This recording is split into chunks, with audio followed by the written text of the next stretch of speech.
आता एक धक्कादायक बातमी आहे रायगडमधून। रायगडच्या आंबेनळी घाटात जीप खोल दरीत कोसळून मोठी दुर्घटना झाली आहे। या अपघातात वाहनातल्या 8 प्रवाशांचा मृत्यू झाल्याची माहिती मिळते आहे। महाबळेश्वर पोलादपूर दरम्यान आंबेनळी घाटात मोठी दुर्घटना घडली आहे। एक जीप 700 ते 800 फूट खोल दरीत कोसळली। वाहनावरील नियंत्रण सुटल्याने अपघात झाल्याची माहिती पोलिसांनी दिली आहे। शोध आणि बचाव पथकाने 2 मृतदेह बाहेर काढले आहेत। 6 जणांचा शोध सुरू आहे। दुर्घटनाग्रस्त वाहन साताऱ्याच्या कोरेगाव तालुक्यातल्या आसगाव मधलं आहे असं प्राथमिक माहितीत कळतंय। ट्रॉलीच्या सहाय्याने मृतदेह बाहेर काढण्याचं काम सुरू आहे।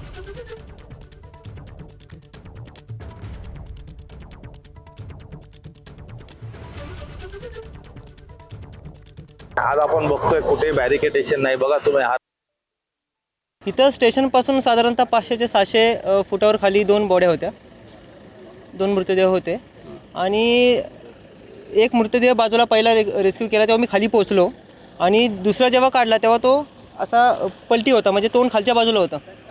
मध्ये झाडं वगैरे जास्त आहेत त्याच्यामुळे त्याला काढायला थोडा प्रॉब्लेम होता, कारण ते ओव्हर अँगल होतं, असं सपाटीवर होतं, उभं राहायला चान्स नव्हता। ते बॉडी वगैरे पॅक करून 4-5 जण धरायला होती, थोडंसं स्टेशन वगैरे व्यवस्थित बांधलेलं होतं, त्याच्यामुळे रिकवर करायला थोडंसं।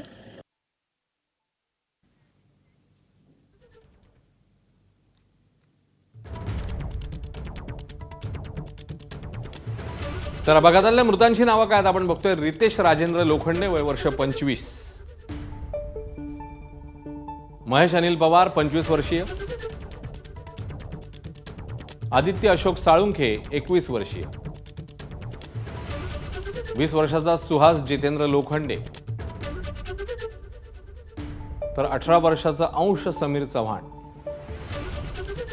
आणि 21 वर्षीय उत्कर्ष आनंद शिंगटे,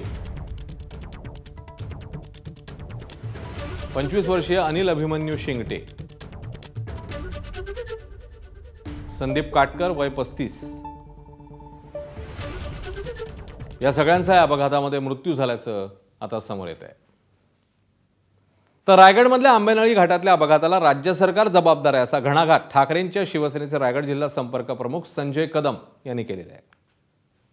आज आपण बघतोय कुठे बॅरिकेडेशन नाही बघा तुम्ही। हा रस्ता आहे, हा रस्ता आंबेनळी घाटामध्ये जातो, कुठे बॅरिकेडेशन नाहीये आणि कुठेही त्या रस्त्याचं संपूर्णपणे काम पूर्ण झालेलं नाहीये। सातत्याने काय ना काहीतरी त्या रस्त्याचं डागडुजी अर्धवट राहते आणि त्याच्यामुळे हे दुर्घटना घडतात आणि असे दुर्घटना घडून असे निष्पाप बळी जातात।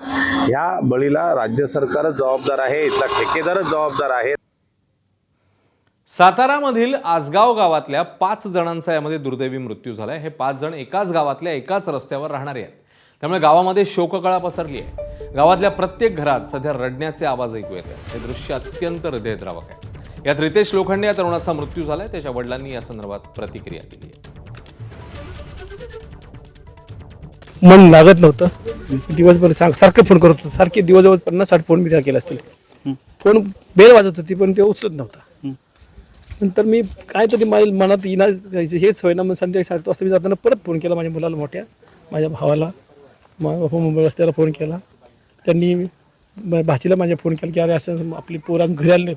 त्यांनी मग तिथून पुढं आम्ही सुरुवात चालूच केली चेकिंग करायला। नंतर माहीत पडलं की गाडी इथून गेलेली, मग आम्ही तिथून पुढं मग मला एकदम बायाखाली जे मी सरकली आणि मला काय एकदम माझा बीपी वाढलं, मला एकदम हे वाढलं, मला त्रास झाला एकदम।